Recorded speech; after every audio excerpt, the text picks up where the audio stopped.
Hi everybody!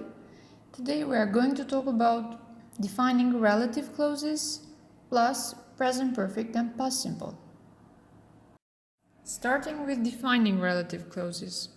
Have a look at this picture.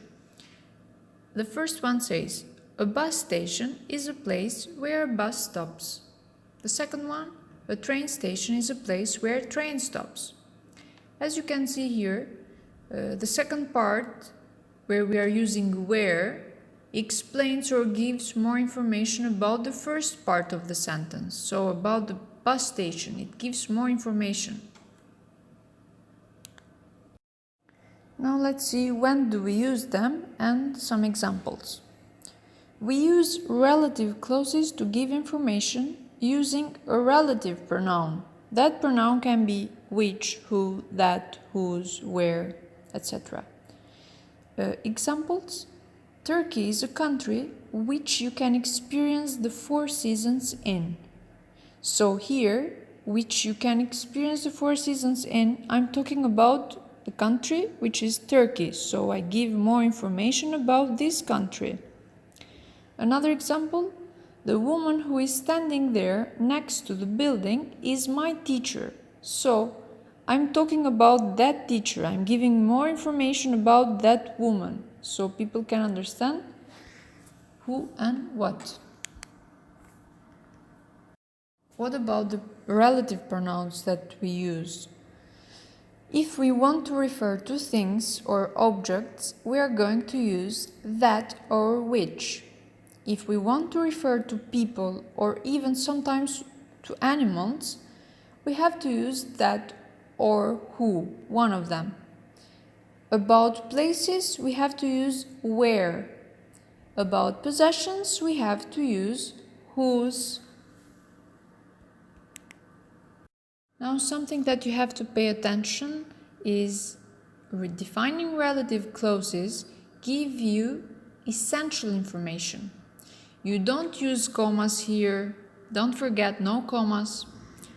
Example: my student who or that comes from Spain is allergic to nuts. Who or that comes from Spain here is essential information. If I don't give this information, if I remove this clause, the sentence is grammatically correct, of course, but the information is not complete. Imagine that I have 15 or 20 students in my class.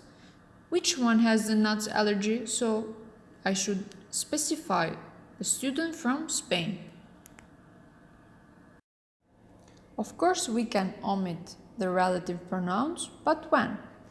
We can omit who or which or that when they are followed by a pronoun or a noun. A watch is a thing you see to check the time.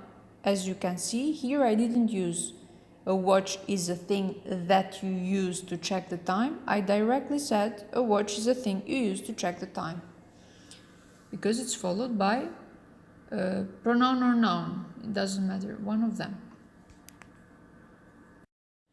Moving to present perfect now, let's remind a little bit. When do we use it and some examples? We use the present perfect to talk about actions that happened in the past, but they are still important now, the moment that we are speaking. Example: I have visited some amazing places. I have visited, so have or has plus the verb and past participle. I haven't been to Spain yet. Have you ever tried roasted goose or another food? Doesn't matter. Time expressions that we are using here are already, yet, just, never, ever, recently. What about past simple? Remember that we use the past simple for events that happened at a defined time in the past. They happened and they finished there. And we specify the time when they happened usually. For example, I first played guitar when I was 9. So, first time that I did something was at that age. You say the age.